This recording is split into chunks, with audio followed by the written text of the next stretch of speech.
केरळमधील हे शांत आणि निसर्ग सुंदर ठिकाण, जिथे आयुष्य हळुवारपणे पुढे सरकतं, जिथे पाणी देखील जगण्याची एक नवी दिशा दाखवतं. A place known for its calm backwaters and scenic beaches. This is Alleppey. Hello everyone, मी आहे Siddhesh Prabhu and welcome back to थोडा मंच थोडा ट्रॅव्हल.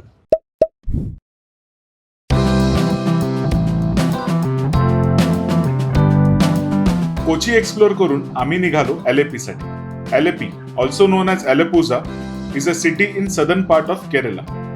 एलेपीला येण्यासाठी आम्ही कोचीमधल्या एर्नाकुलम टाउनवरून ट्रेन पकडली.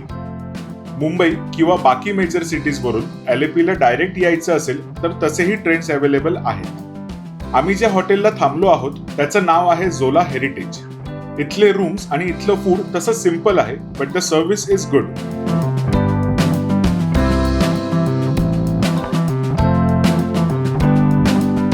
आम्ही दुपारी निघालेलो कोचीवरून, सो एलेपीला येऊन रूम मध्ये चेक इन करून फ्रेश होईपर्यंत संध्याकाळ झाली. त्यामुळे आम्ही आज जवळपासच फिरायचं ठरवलं आणि हॉटेलवरून वॉकिंग डिस्टन्सवर एक खूप सुंदर स्पॉट आहे and that is Alleppey light house. आम्ही आलेलो आहोत एलेपी लाईट हाऊसला. It was build in 1862, so it's more than 160 years old. याची हाईट अप्रॉक्सिमेटली 30 मीटर्स आहे. व्हिजिटर्सना वरपर्यंत जाण्यासाठी स्टेअर्स आहेत. हे स्टेअर्स थोडे नॅरो आहेत, पण वरून जो व्ह्यू मिळतो that is totally worth it.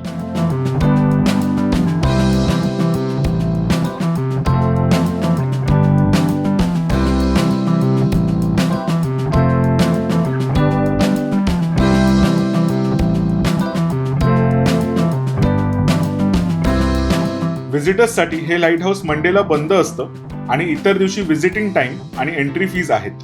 इथे एक छोटंसं म्युझियम पण आहे, जिथे तुम्हाला लाईट हाऊस रिलेटेड काही वस्तू बघायला मिळतील.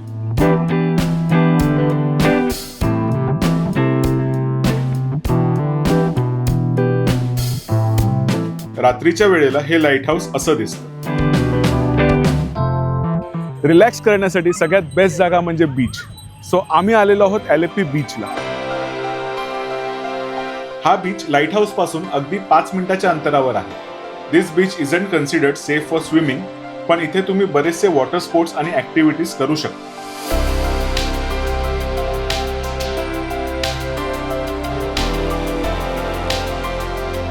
आता पहिली गोष्ट, हा बीच खूप पॉप्युलर आहे, सो इथे तुम्हाला बऱ्यापैकी क्राऊड मिळू शकतो, स्पेशली वीकेंड्स किंवा सुट्टीच्या दिवशी. आणि दुसरी गोष्ट, आम्हाला इथे आल्यावर कळलं की इथे एक जत्रा सुरू आहे, त्यामुळे इथे बऱ्यापैकी गर्दी आहे.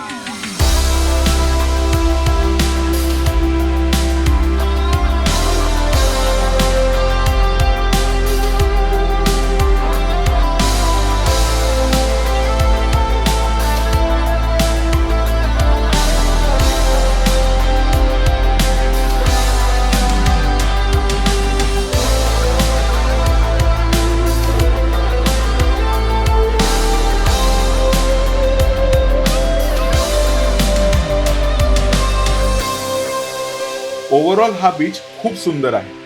A perfect place to spend an evening and relax.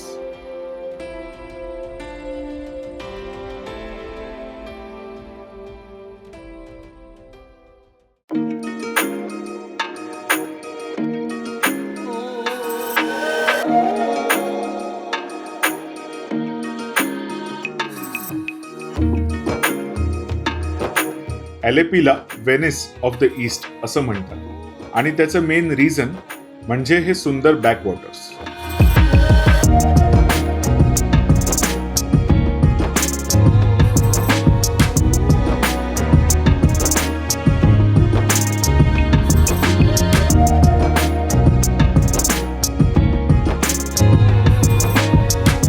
Backwaters explore करायचे खूप सारे ऑप्शन्स आहेत. एक तर आहे हाऊस बोट. आपण जसं एखाद्या हॉटेलमध्ये स्टे करतो तसंच तुम्ही हाऊसबोटमध्ये पण स्टे करू शकता. प्लस तुमची राईड पण होऊन जाते. आणि एखाद्या बोटवर स्टे करण्यासोबत बॅकवॉटर्स पण एक्सप्लोर करणं is actually a unique experience.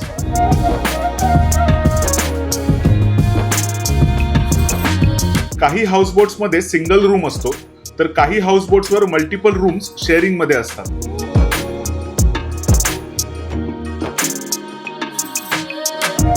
This is how a room inside houseboat looks like. Washrooms पण प्रॉपर क्लीन असतात. टीव्ही, एसी, सिटिंग एरिया सगळं काही एका प्रॉपर हॉटेल रूम सारखं असतं.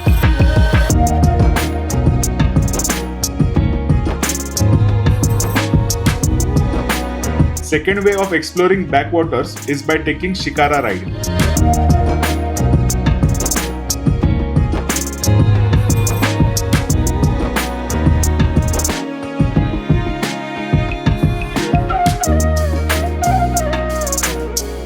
आम्ही पण शिकारा राईड चूज केली.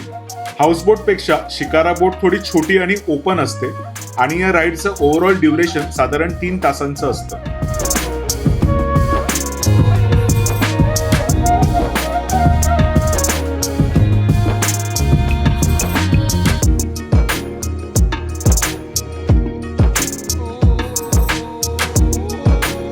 Compared to houseboat, Shikara ride is budget friendly as well. And best time for Shikara ride is early morning or evening. काही लोक बॅकवॉटर्स एक्सप्लोर करायला कायाकिंग पण प्रिफर करतात.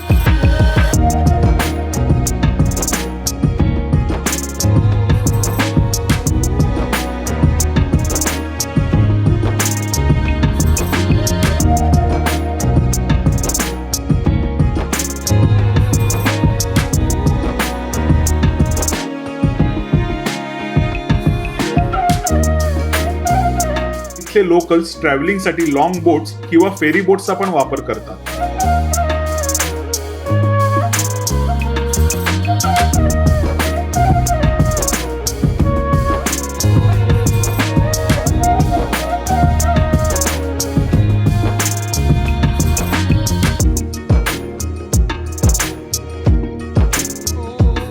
दोन्ही बाजूला दिसणारी ही सुंदर नारळाची झाडं, छोटी छोटी घरं आणि तो पाण्याचा आवाज, सगळं कसं एकदम पीसफुल आणि रॉ फील देतं.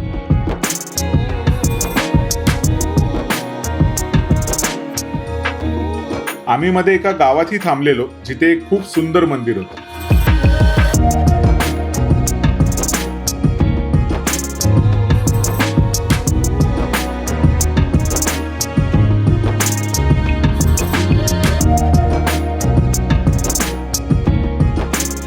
ही राईड घेताना आम्ही आणखीन एका स्पॉटवर थांबलो आणि हा एक्सपिरियन्स मी कधीच नाही विसरणार.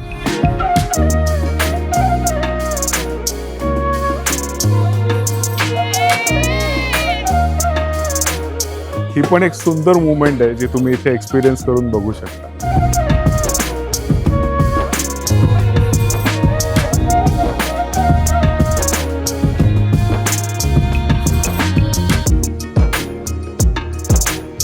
ना ट्रॅफिक, ना गाड्यांचा आवाज, फक्त पाणी आणि निसर्ग. ऑनेस्टली हा एक असा एक्सपिरियन्स आहे जो थोड्या वेळासाठी का असेना पण आपल्या सिटी लाईफ मधला डेली स्ट्रेसफुल रुटीन आणि ती रोजची धावपळ सगळं विसरायला भाग पाडतो.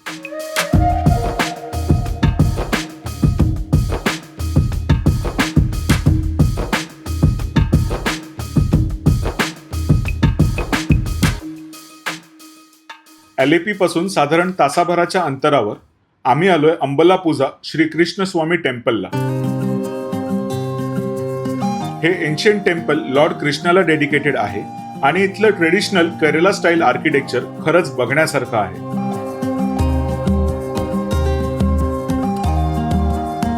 इथलं पल पायासम खूप फेमस आहे. ही एक स्वीट डिश आहे made from rice, milk and sugar. पल पायासम साठी लोक सकाळी 8 वाजल्यापासून लाईन लावतात.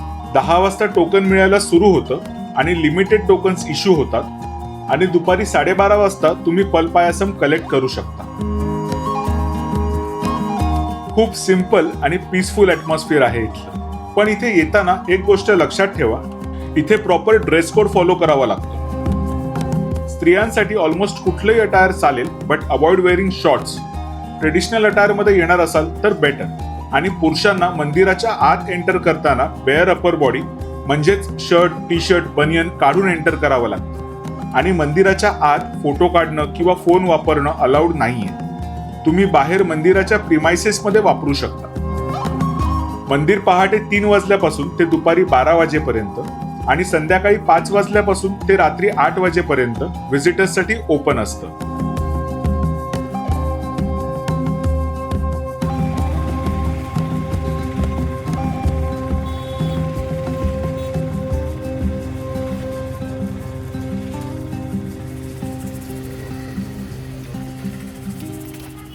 केरळला आल्यावर बनाना चिप्स नाही खाल्ले तर कसं चालेल. आम्ही आलोय कलरिकल चिप्स स्टोअरला. इथे तुम्हाला बऱ्याच फ्लेवर्स मध्ये बनाना चिप्स आणि हलवा मिळेल. Everything freshly prepared in pure coconut oil.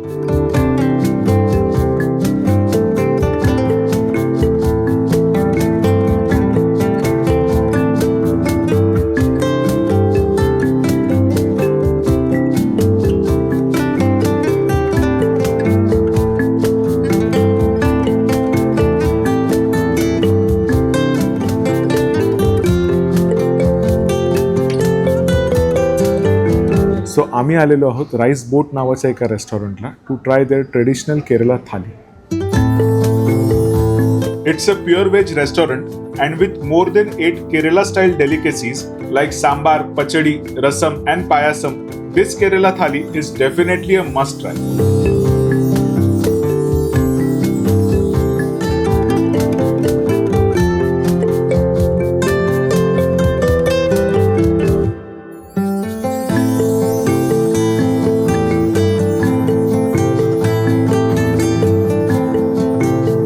मस्त आहे, खूप छान आहे.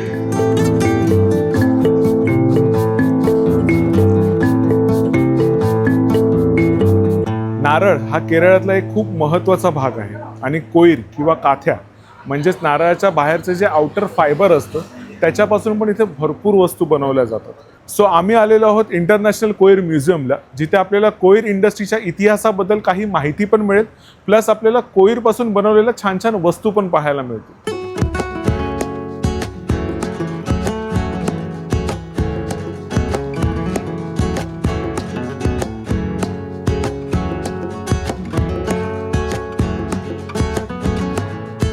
कोईर पासून प्रोडक्ट्स तयार करण्यासाठी पहिली फॅक्टरी 1859 ला सेटअप करण्यात आलेली.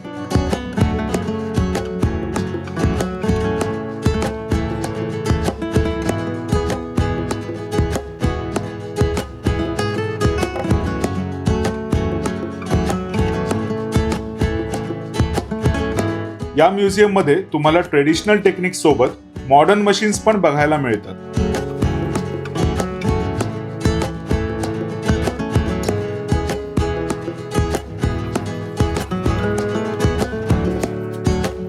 इथे तुम्हाला कोईर बनवायचं कम्प्लीट प्रोसेस बघायला मिळतो, from raw coconut husk to finish products.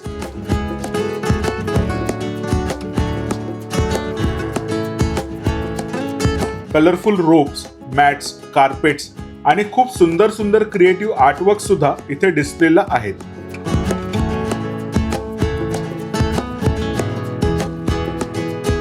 एक नॉलेज बेस्ड पण खूप इंटरेस्टिंग एक्सपिरियन्स आहे हा.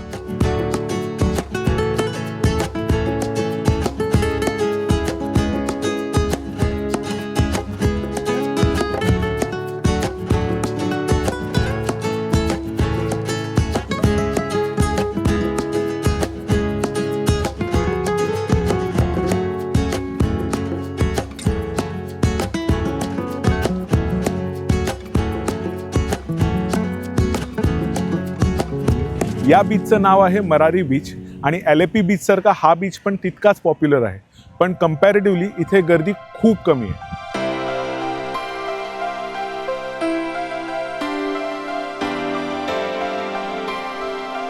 या बीचवर गर्दी कमी असल्यामुळे खूप काम आणि पीसफुल वाटते.